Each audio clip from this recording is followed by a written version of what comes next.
राजस्थान के बूंदी में पत्रकारों को संबोधित करते हुए लोकसभा अध्यक्ष ओम बिरला ने कहा,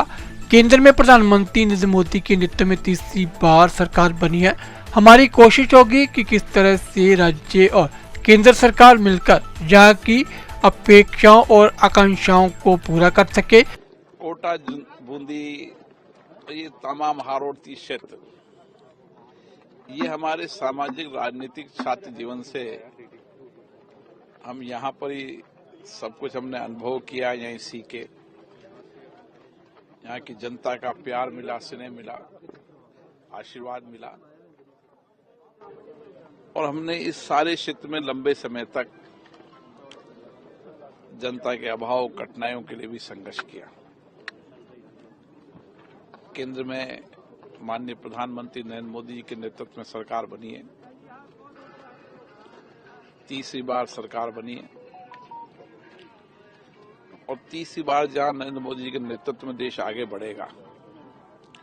हमारी कोशिश होगी कि राज्य और केंद्र मिलकर, राज्य में भी भारतीय जनता पार्टी की सरकार है, केंद्र में भी भारतीय जनता पार्टी, ये संयोग काफी वर्षों बाद राजस्थान को मिला है और इसलिए हमारी कोशिश होगी कि किस तरीके से दोनों सरकारें मिलकर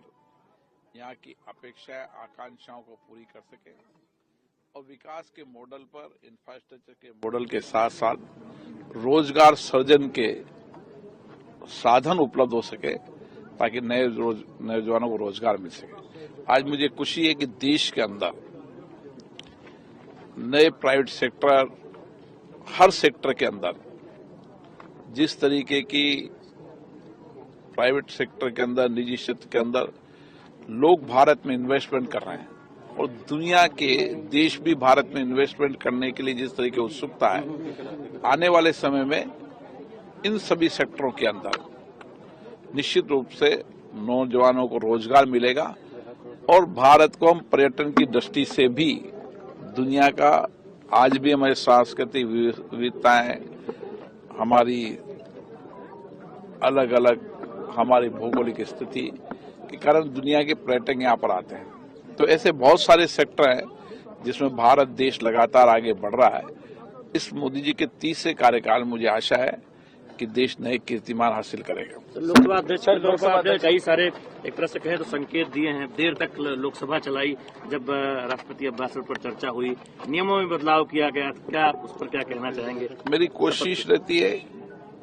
कि मुझे जो जिम्मेदारी मिली है, ये संस्था लोकसभा हमारे लोकतंत्र का मंदिर है, आस्था का केंद्र है, लोगों के विश्वास का केंद्र है।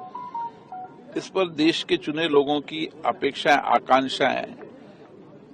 अपने अपने मत, विचारधाराओं के आधार पर रखे जाते हैं। सभी लोगों के विचार आए, सभी लोगों के मत आए, सभी लोग अपने क्षेत्र की आकांक्षा, अपेक्षाएं बताएं और सबका सामूहिक रूप से देश के विकास में योगदान हो। इसलिए कोशिश रहती है कि संसद जितनी देर रात्रि तक चलेगी